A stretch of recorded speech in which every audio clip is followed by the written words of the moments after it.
Hey guys, welcome to our channel. So in this video I'm gonna tell you how to use Snapchat web. So as you know, if you want to use any Android application on web, then what you have to download Android emulator in your PC.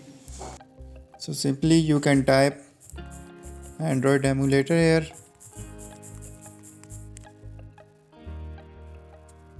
So you can download any Android emulator in your PC.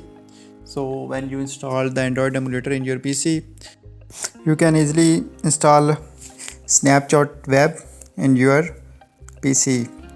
So this is a simple way to install Snapchat web on PC. But you have to keep one thing in your mind that you are using Snapchat web on your PC or laptop.